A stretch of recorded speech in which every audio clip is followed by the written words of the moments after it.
This is the weekly sales meeting for December 10th, 2023. My name is Chris Fleming. You can reach me at chris@cdmediaconsulting.com or go to our website at cdmediaconsulting.com. Today's topic is practice. You have heard some version of this most of your adult life. How you practice is how you play. It is attributed to many, but most recently former Navy SEAL Marcus Luttrell.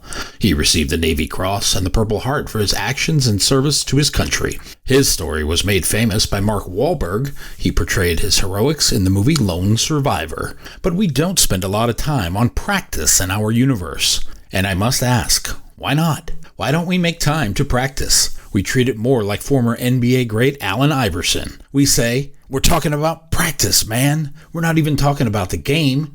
The actual game, when it matters, we're talking about practice. If we look at some of the all-time greats in the sports world, they spent a lot of time at practice. They knew it made the difference between great and average.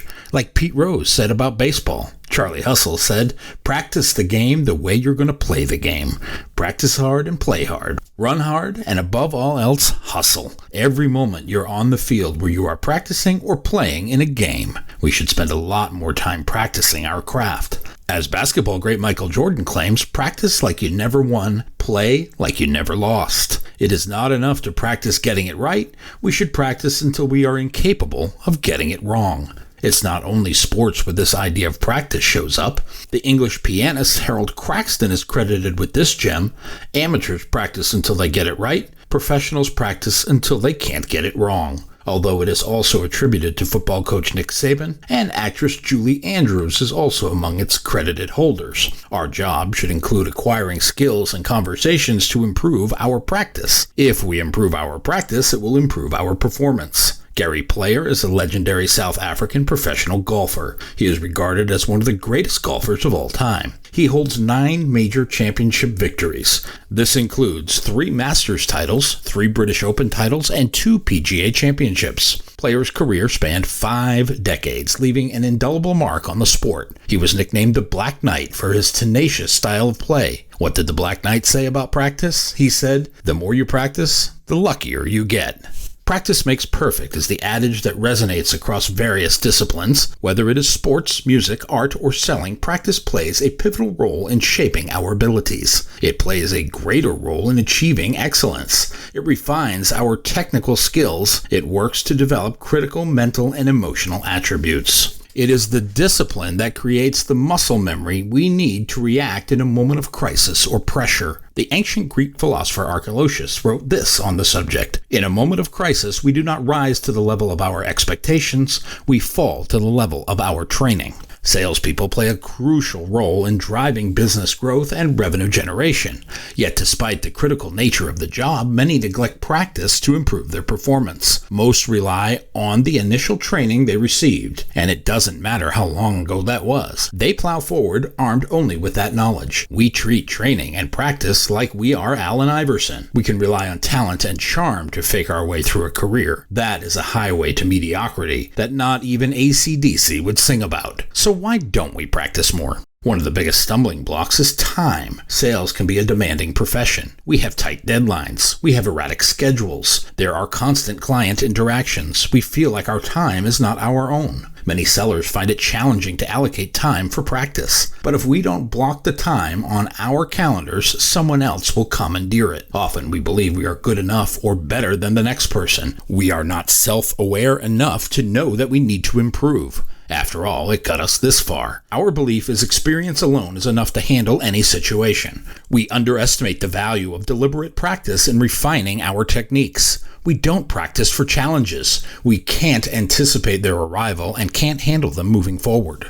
Then there is a fear of failure lurking in the back of our minds. Selling can be a high-pressure field. The fear of rejection and failure can be daunting. Salespeople may be hesitant to practice because they fear making mistakes during practice. This could impact our view and impression of ourselves. It would impact our self-esteem and self-confidence. And those are 2 talents we need to be successful. It could be overconfidence we suffer from. Because we have enjoyed past success, it is an automatic guarantee for the future. We have already mastered all that there is to know. There is nothing new under the sun. This complacent attitude keeps us from the practice field. We would rather be in the selling field. For some organizations, there is no structured training. There might not even be a structured approach to the sales process. Without clear guidance and resources for practice, salespeople may not know where to start. When you don't know where to start, most won't. In other companies, there is a lack of accountability. Sellers are not held accountable for their performance. There is no minimum standard of performance. It is a catch-as-catch-can philosophy. If the team is not being held to a high standard, no one is going to practice to get better. No one is going to practice reaching for more to achieve the goal. Many cash-strapped companies are too focused on the action of today to plan for the success of tomorrow. Sellers face pressure to achieve immediate results. They are directed to meet short-term sales targets. This emphasis on immediate outcomes can overshadow the need for long-term skill. Practice is something for the other guys. Our team is busy trying to sell the fire sale package of the week. Selling is often repetitive. The average success rate for all sellers in all industries is 10%. Regular repetitive rejection can lead to burnout. Salespeople who feel emotionally drained are less motivated to invest time in practice. Selling is a dynamic field of endeavor. Customer needs and trends are ever evolving. Markets change and flex almost overnight. Technological advancements happen before we have mastered the last challenge. Some sellers struggle to adapt. Others don't see the relevance in practicing new strategies and approaches. But the biggest obstacle may be fear of practicing in front of your peers. Call this a fear of judgment. Sellers are often in the spotlight. Their performance is monitored by both their supervisors and peers. The fear of being judged during practice sessions may deter some from engaging in skill development activities. This is typical behavior for veteran sellers. Sales managers, here is a hint: group practice must be a safe space where everyone can learn. This lack of practice will manifest itself in stagnation or declining revenues. Without regular practice, sellers will reach a plateau in their skills. It hinders their potential for growth and advancement in their careers. Selling and learning have both peaks and valleys. It is our challenge to push through both. Practice helps with that. Otherwise, it leads to missed opportunities. We miss out on potential sales opportunities due to ineffective communication. We lack the persuasive techniques to connect with today's customer. We are too reliant on what we have learned when we first started. We haven't learned anything since. This lack of performance erodes confidence. Without practice, salespeople lack confidence to handle challenging situations. This, in turn, leads to lower performance. It is caused by missed opportunities and missed deals. We cling to outdated or ineffective sales processes. We cling to the way we've always done it, and this hinders our ability to adapt to changing market dynamics. All this leads to decreased customer satisfaction. This creates a lack of referrals and a lack of repeat business. Sellers who don't anticipate and practice customer conversations will see their book of business dwindle. It will be slow at first, but rapid in the end.